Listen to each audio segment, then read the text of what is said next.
Okay, it's time. I hate to say it, but I think it's time to declare the Angels dead. Look, they've won 1 game since the trade deadline. In 8 games since the trade deadline, they are 1-7, falling below 500 with a record of 57-58. The Angels are 11.5 games behind the Texas Rangers in their own division, and it's not just the Texas Rangers. I mean, the Astros and Seattle Mariners are ahead of them too. They're not going to catch first place in that division, so that leaves the wild card. And they're 7 games back of the wild card now. And in the wild card, there are only 3 teams allowed to get in. In my opinion, the Houston Astros and Tampa Bay Rays are locks. They're going to be in. The Angels will not catch them. So who do they have to catch up to? Number 1, the Toronto Blue Jays, which they're 7 games behind them. And the Toronto Blue Jays, again, in my opinion, are the better team. They would also have to pass up the Mariners, which they just played the Mariners and were swept in 3 games. The Yankees, I believe they could catch the Yankees. The Red Sox, they could catch the Red Sox, but they would still have to surpass the Mariners and the Blue Jays, and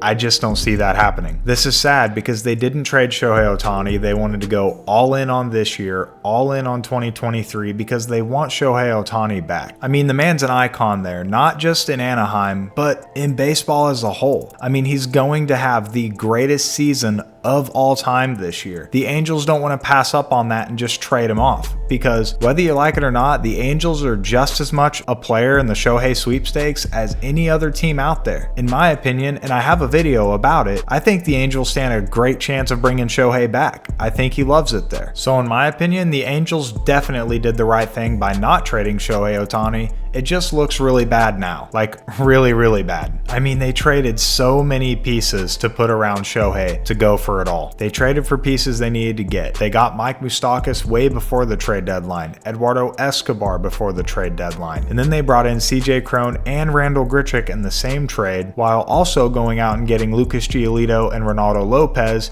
from the White Sox. They did everything in their power before the trade deadline to win, to get into the postseason. And how are they rewarded? With a 1-7 record in 8 games after the deadline. You know, I just don't know what they should even do at this point. Mike Moustakas has looked great since he was traded to the Angels. He's a clutch player. He's a leader in that clubhouse. He's hit some big home runs for them. Mickey Moniak has come out of nowhere to have a career season. Zach Neto, although he's been injured, has looked great at shortstop. And Shohei Ohtani is again the best player in baseball. I mean, heck, the Angels even sent out their rookie pitcher Chase Silseth against the Mariners the other night. He pitched 7 innings, striking out 12 batters, and they still found a way to lose that game.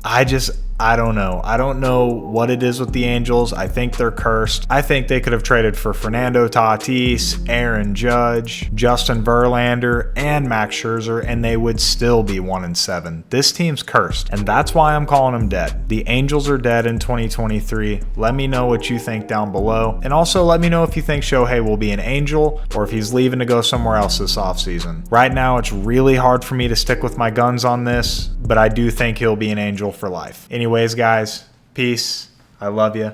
I'll see you in the next one.